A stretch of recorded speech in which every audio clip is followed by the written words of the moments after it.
Innal hamdalillah nasta'inu wa nastaghfiruh wa nu'minu bihi wa natawakkalu alayhi wa na'udzu bihi min sururi anfusina wa min sayyiati a'malina man yahdihillahu fala mudilla lahu wa man yudlilhu fala hadiya lahu.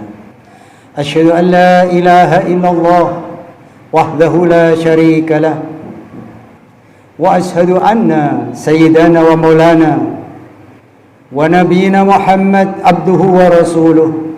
Allahumma salli wa sallim wa barik ala sayyidina Muhammadin wa ala alihi wa ashabihi wa tabi'ina lahum bi ihsan ila yaumiddin, amma ba'd. Fa ya ibadallah ittaqullah haqqa tuqatih wa la tamutunna illa wa antum muslimun. Hadirin jamaah Jumat yang dimuliakan oleh Allah Subhanahu wa taala, senantiasa marilah kita meningkatkan ketakwaan kita kepada Allah Subhanahu wa taala dengan menjalankan perintah-perintah Allah dan menjauhi apa yang dilarang oleh Allah Subhanahu wa taala. Karena tidak ada keuntungan yang lebih besar melebihi bila kita taat kepada Allah, dan tidak ada kerugian yang amatlah besar bila kita bermaksiat kepada Allah Subhanahu wa taala. Jamaah yang dirahmati Allah Subhanahu wa taala,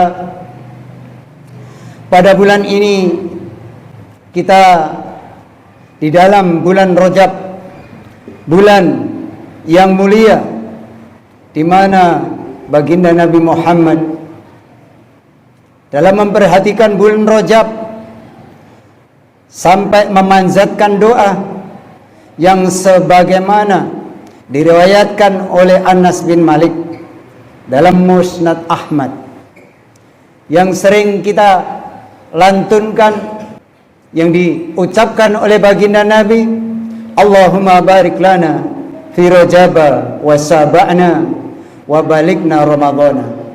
Ya Allah, semoga Engkau memberkahi kami pada bulan Rajab dan Sya'ban.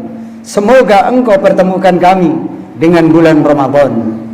Seolah-olah bulan Rajab merupakan persiapan awal untuk menyambut bulan Ramadan. Ia menjadi tonggak dari rangkaian ibadah-ibadah penting pada bulan yang jatuh setelahnya, yaitu bulan Sya'ban dan Ramadan. Sebagaimana ulama berkata, Rajab adalah bulan menanam, Sya'ban adalah bulan untuk menyirami, dan Ramadan adalah bulan panen. Maka hadirin yang dimuliakan oleh Allah Subhanahu wa taala, marilah kita gunakan bulan Rajab ini dengan sebaik-baiknya, dengan memperbanyak amal, memperbanyak membaca istighfar, memperbanyak sedekah, melaksanakan puasa sunnah di bulan Rajab ini. Itulah yang sering dilakukan oleh baginda Nabi Muhammad SAW.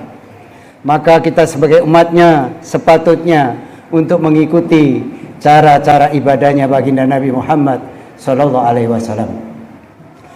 Hadirin yang dimuliakan Allah Subhanahu wa taala, sebagaimana kisah yang masyhur pada bulan Rajab, juga terdapat peristiwa yang ajaib, yang mengagumkan.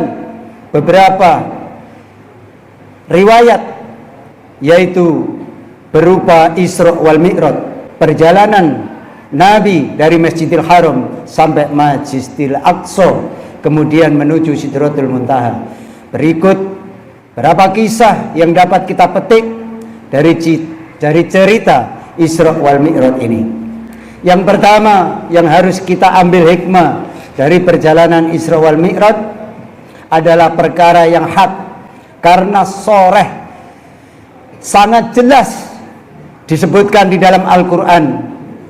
Sebuah kejadian yang pasti terjadi, pasti benar, tak ada keraguan sama sekali, meskipun akal manusia tidak dapat menjangkaunya. Semua hal aneh ini terjadi dalam rangka menguji dan mengukur ketebalan iman seseorang. Sebab manusia tersebut akan tersesat bila tidak mempercayai apa yang terjadi dalam Isra wal Mi'rajnya baginda Nabi. Manusia akan tersesat bila orang yang hanya mengukur sebuah kebenaran hanya bersandar pada akal semata. Jadi kalau orang itu bersandar pada akal, tidak bersandar kepada keimanan, maka akan tersesat. Kita harus menghindari arus pemikir yang hanya membanggakan akal dengan mengesampingkan kekuatan Allah Jalla Jalaluhu. Karena tidak mustahil jika pola pikir demikian dilestarikan akan menjadikan ajaran agama yang tidak cocok dengan akal akan ditolak dan diingkari. Na'udzubillahi min dzalik. Padahal model demikian adalah cara pandang iblis. Itu disifati makhluk yang pertama kali mengukur kebenaran agama dengan akalnya sendiri. Jadi kalau kita itu mengukur kebenaran agama dengan akal, kalau nggak cocok dengan akal, nggak dipakai, maka ini adalah sifatnya iblis. Maka jangan sampai kita mempunyai pemikiran bila tidak cocok dengan akal jangan dipakai. Inilah pikiran sifat iblis yang dengan demikian Allah melaknatnya hanya satu kali, yaitu kesombongan yang ditunjukkan oleh iblis, maka dia akan menjadi penduduk neraka yang selama-lamanya.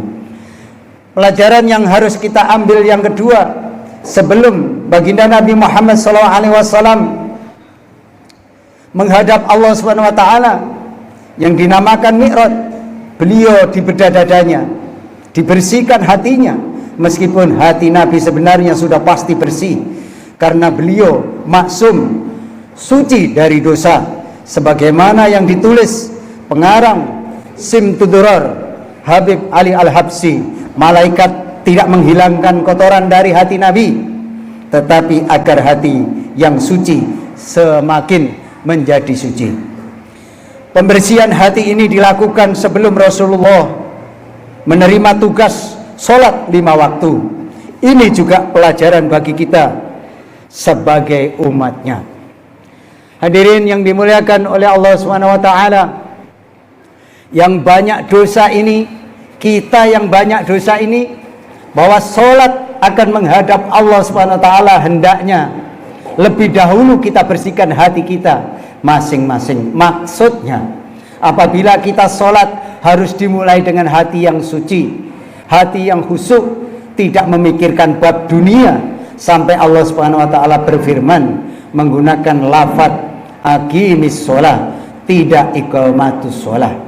Tidak sama dengan fi'alus sholah atau fi'alus sholah. Yang penting melakukan rukun dan syarat sholat sudah disebut fi'alus sholah. Tetapi iqamatus sholah yang maknanya adalah melaksanakan sholat dengan menjalankan syarat rukun sholat yang zahir dan syarat rukun sholat yang batin, yaitu khusyuk. Hadirin yang dimuliakan oleh Allah Subhanahu wa taala, maka bagaimana cara melaksanakan sholat yang khusyuk? Hatim Al-Asham ditanya, bagaimana engkau dapat khusyuk dalam sholatmu? Maka Hatim Al-Asham menjawab, aku berdiri membayangkan Ka'bah ada di depanku. Bila aku sholat, aku membayangkan sirat di bawah telapak kakiku, surga ada di sebelah kananku, neraka ada di sebelah kiriku, dan malakul maut ada di belakangku.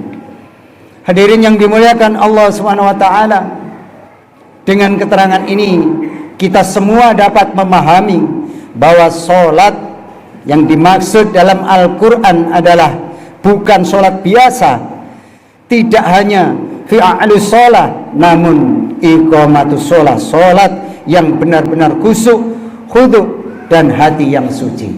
Hadirin yang dimuliakan oleh Allah Subhanahu wa taala, kejadian Isra Mi'raj ini hikmahnya yang besar adalah agar kita ini mengetahui keagungan dan kemuliaan sholat. Maka bagaimana kita memperhatikan sholat kita? Jadi kejadian Isra Mi'raj ini hikmahnya agar kita mengetahui keagungan sholat. Kalau kita ini sudah mengetahui keagungan sholat, akan memuliakan sholat. Di antara memperhatikan sholat adalah datang sebelum waktunya, apalagi sholat Jumat. Nabi katakan Jumat adalah hari raya umat Islam dalam satu pekan. Maka perhatikan ketika masuk hari Jumat dan mendatangi sholat Jumat, kalian harus mengkhususkan waktunya. Bahkan pagi-pagi sudah diperintahkan untuk berangkat menuju sholat Jumat. Nah, ini yang belum kita pikirkan hadirin. Sering kita melihat bahwa sholat Jumat hatang khotib naik mimbar, itu sudah sering dikatakan oleh baginda Nabi. Dia tidak mendapatkan pahala Jumat kecuali hanya tidak dicatat sebagai orang kafir. Itu penghargaan, hanya itu saja. Tetapi pahala Jumat, mulianya hari Jumat tidak mendapatkan hadirin. Ini yang dikatakan Nabi. Bila kamu datang di saf pertama, seolah-olah kamu berkorban seekor onta. Bila kamu datang di saf kedua, maka kamu seperti sedekah, pahalanya seekor sapi. Kemudian kamu datang saf ketiga, kata Nabi, kamu diberi pahala seperti berkorban kambing. Kemudian kamu datang saf keempat, kamu berkorban seekor jago. Kemudian kamu datang ke saf kelima, kata Nabi, kamu diberi pahala seperti sedekah sebutir telur.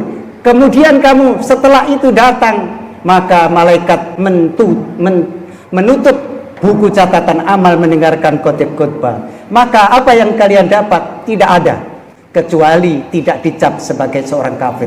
Alangkah ruginya hadirin, kita sudah datang dari rumah jauh-jauh, tidak mendapatkan kemuliaan Jumat. Untuk itu hadis Nabi ini harus sering kita perdengarkan, agar kita tidak menyengaja datang Jumat telat-telat. Karena apa? Karena kata Nabi, ini sangat dibenci oleh Allah. Ini sangat dibenci oleh Allah hadirin. Maka kita harus betul-betul memahami tentang kemuliaan sholat. Mengapa Nabi dipanggil langsung oleh Allah, diberi oleh sholat ini? Karena saking pentingnya. Siapa menjaga sholat, berarti dia masuk surga bersama Rasulullah. Siapa meremehkan sholat, sesungguhnya dia meremehkan Allah dan akan diremehkan oleh Allah Subhanahu wa taala. Inilah jamaah yang dirahmati Allah Subhanahu wa taala. Maka jangan sampai kita ini meremehkan sholat Jumat, datang telat-telat dengan istiqomah, maka kita akan dicap sebagai orang-orang yang rugi, tidak mendapatkan surga bersama baginda Nabi, tidak dapat minum di telaga kausarnya Rasulullah, di mana perjalanan menuju akhirat semuanya akan minum ke telaga kausar dan tidak akan haus selama-lamanya. Bagi orang yang tidak menjaga sholat hadirin, apa yang terjadi? Apa yang dikatakan Nabi? Mereka adalah orang yang rugi, mereka adalah orang yang celaka. Maka dengan hadis Nabi ini patut kita jadikan pedoman, kita jadikan pelajaran bagi cara ibadah kita. Karena sholat adalah agung, maka kita agungkan waktunya. Jangan sampai kita meremehkan waktu sholat. Sholat 5 waktu yang paling istimewa adalah sholat Jumat. Nah ini kata Nabi, sholat yang istimewa, kata Nabi, adalah sholat Jumat yang datang sebelum khotib naik mimbar. Maka hadirin, dengan apa yang disampaikan oleh baginda Nabi ini, kita rubah cara menjalankan perintah Allah. Jangan sampai kita ini seenak hawa nafsu kita. Yang penting saya sudah sholat, seperti katakan tadi. Yang penting sholat sudah cukup. Tetapi rukun, khusyuk, dan mengharap ridho, itu yang terpenting hadirin. Maka jamaah yang dirahmati Allah Subhanahu wa taala, kita ikuti cara sholatnya baginda Nabi, tidak pernah telat di dalam melaksanakan sholat berjamaah, apalagi sholat Jumat. Dalam suatu riwayat dikatakan, umat begitu mulianya kalau umat Nabi Musa.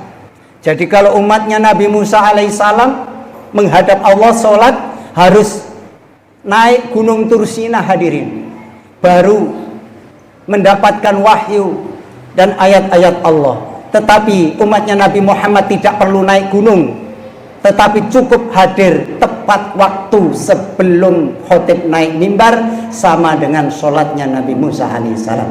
Inilah hadirin yang harus kita petik daripada hikmah Isra wal Mi'raj. Demikian yang dapat khotib sampaikan, mudah-mudahan menjadi pelajaran sehingga kita tidak lagi selalu telat di dalam melaksanakan sholat Jumat, tetapi betul-betul mengagungkan sholat sehingga Allah dapatkan memberikan ridhonya atas jeripaya kita mengerjakan perintah-perintah Allah dengan janjinya, yaitu surganya Allah tanpa hisab dan bersama baginda Nabi Muhammad sallallahu alaihi wasallam berombongan masuk surganya Allah Subhanahu wa taala.